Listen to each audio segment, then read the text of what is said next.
दर्शक बंधु मनीषर विपद समय सबुठु बड़ साथी किए। लोके कहती असुविधा समय निज लोक भी दूर को चली जाती। यह हेउची दुनियार नियम अटे। जेते पर्यंत आपण सुखरे अछंती, आपणको पाखरे धन रत्न टंका पैसा अछि, सेते पर्यंत आपणकर अनेक लोक साथी रे थांती। आउ विपद आसिले आपणकोठु जण जण करी चली जाती। दर्शक बंधु ए कहानी रे आमे एहा जानिबा जेतेबे आपणको पाखरे विपद आसीबो सेतेबे आपणको साथी रे किए साथ देबो। चलंतु सुंदर कहानीटी सुनिबा। गोटिए नगर रे जणे राजा रहउथिले। से राजा सबुदिन किछि मंत्री और सैनिक को नहीं नगर रे बुलु थांती। गोटिए दिन राजा किछि मंत्री सहित नगर रे बुलुथिले। आउ बुलु बुलु राजा देखिले गोटिए कुआ पाखरे 4 जण झियो पानी नउथिले। सेही 4 जण झियोंक भितरु गोटिए झियो बहुत सुंदरतार परिपूर्ण थिले। राजा से झियोंकु देखि तांकर सुंदरतारे फिदा होई गले। राजा निजर मंत्री को कहिले, ए सुंदर झियोर माता पिता आउ तांकर घर ठिकणा पचारि नियो, मु झियो को राणी बनाइबी। एथर राजा सेठारे ही निजर राजमहल को फेरी आसिले। राजांकर मंत्री से झियोंक ना ठिकणा सबु पचारि नेले। आउ राजा से झियो पछरे एमिति पागल हो जाइथिले कि खाइबा पीबा सोइबा सबु किछि भूली जाइथिले। कोनोसी कामरे मध्य तांकर मन लागु न थाए। एमिति दिन बीतु थाए। गोटिए दिन राजा मंत्री को कहिले जे से झियोंक पितांको पाखकु जाई तांकु कुहो कि राजा साहेब तमर झियो को विवाह करिया पई चाहुछि। राजा ए कथा को नै निश्चित थिले कि झियोर पिता मोर प्रस्ताव को मना करिबे नाही।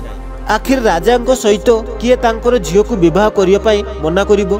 काहेकि ना राजांको पाखरे जिए रही थाए तांकु समस्ते सम्मान करिथांती। से व्यक्ति शिक्षा ग्रहण करिथाउ अथवा न करिथाउ, साधारण लोक भी राजांकर सेवा करिले तांकु आमे सम्मान करिथाउ। दर्शक बंधु, मंत्री राजांको तरफरु विवाहर प्रस्ताव नै से झियोंक पितांको पाखकु गले। झियोंकर पितांकु सबु कथा कहिले कि राजा साहेब तमर झियो को बहुत पसंद करती। आउ राजा साहेब तमर झियो सो विवाह करिया पई चाहुछंती। झियोर बापा बहुत गरीब लोक थिले।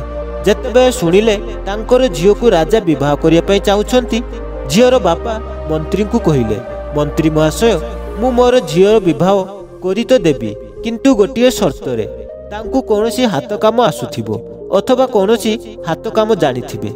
काहेकि ना कोनोसी भी झियोर बापा यह चाहिए नहीं कि निजर झियो को एमिति लोकन को विवाह करई देबे जे कोनोसी काम करू नथिबो, अन्यर टंका पर बंचुथिबो। मंत्री को झियोर पितांकर कथा बहुत अजीब लागिला। मंत्री कहिले, राजा को हाथ काम शिखिबा कोन बा दरकार, तांको पाखरे तो बहुत धन संपत्ति अछि। से तो एते बड़ समाजर मालिक अटंती। तांको पाखरे हजारों चाकर काम करिथांती। तांकु कोन आवश्यक निजर काम शिखिबा? झियोर पिता कहिले, से धन संपत्ति प्रजा मानकर, राजांकर कोन अछि? आज तो राजांको पाखरे धन संपत्ति राजदरबार अछि, काली आउ किए राजा हेबो तो तांको पाखकु चली जिवो, सेतबे तांको पाखरे कोन रहि जिवो। सेथिपाई मु कहूछि, जदि राजा कोनोसी काम जानिथिबे ताहाले मोर झियो को विवाह कराई देबी। भविष्यत रे जदि केबे असुविधा आसिले से तांकर शिखिथिबा काम साहाय्य रे परिवारर भरण पोषण तो करि परिबो। झियोंकर पिता कहिले, मंत्री महाशय राजा को जाई कहंतु, जते पर्यंत राजा कोनोसी काम न शिखिबे सेते पर्यंत मु राजा को झियो देबी नाही। मंत्री ए कथा जाई राजा को कहिले। राजा एहा सुनी तांकु बहुत खराब लागिला। तापरे राजा भाबिले, झियोर पिता जहा कहउचंती ताहा खराब कथा नुह। मनुष्य जेते जहा शिखिले मध्य सबु कम होई थाए। राजा निजर शक्ति साहाय्य रे झियों को पाइबा को चाहू नथिले। सेतिपाई से झियोंकर पितांकर शर्त मानि नेले। आउ मंत्री को कहिले, सतरे मते कोनोसी हाथ काम आसे नाही। तुमे गोटिए काम करो, झियोर पिता को जाई कहो जदि से कोनोसी काम जानिथिबे मते भी ताकू शिकाई देबे। जेतेबे मु काम शिखि जिबी सेतेबे तांकर झियो को मते विवाह कराई देबे। झियोर बापा रुमाल गुणिया पई जानिथिले, सेथिरे तांकर परिवार चलाउ थांती। झियोर बापा राजा को निजर काम शिखाइबा को हाँ कहिदेले। आउ झियोर बापा सबुदिन राजा को घर को जाई रुमाल तैयारी करिबा काम शिखाइले। 2 रु 3 मास भितरे राजा साहेब रुमाल गुणिबा शिखि गले। तापर से व्यक्ति निजर झियो को राजा सहित विवाह कराई देले। धीरे धीरे समय बीतबाकू लगी थाए। गोटिए दिन राजा शिकार पाई जंगल को जाइथिले। राजा जंगल रे रास्ता भूली जाइथिले। आउ जाऊ जाऊ गोटे आदिवासी लोकंक हातरे पड़गले। आदिवासी लोक माने राजा को धरी निज घरे बंदी करनेले। आउ राजा जहाँ भी दामी आभूषण पिंधिथिले से सबु राजा पाखरु काढ़ी नेले। एठारे जेतेबेले राजा राजमहल को फेरिले नहीं राज्य रे चर्चा हेबाकू लागिला। राजा साहब कोउठी चली जाइछंती। राजांकर मंत्री आउ रानी समस्त व्यस्त हेबाकू लागिले। मंत्री चारि दिग को सैनिक बटाई राजा को खोजिले किंतु राजांकर कौनसी खबर मिलिला नहीं। धीरे धीरे किछि दिन बीतीगला किंतु राजांकर कौनसी खबर मिलिला नहीं। राजा को एबे भी सैनिक माने खोजुथिले। सेठारे आदिवासी लोकंक पाखरे बंदी थिबा राजा से आदिवासी लोकंकु कहिले जदि तमे मोर कथा मानिबो ताहले मु तुमको मालामाल करिदेबी।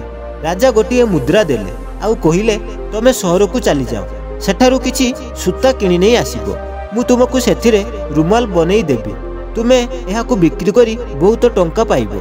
से आदिवासी लोकटी से मुद्रा को नहीं शहर को गले आउ किछि सूता किनि नै आसिले आउ राजा को देई देले। राजा से सूतारे बहुत सुंदर रुमाल बनाइले आउ से आदिवासी को कहिले तमे रुमाल को नहीं नगर रे बिक्री करी दियो।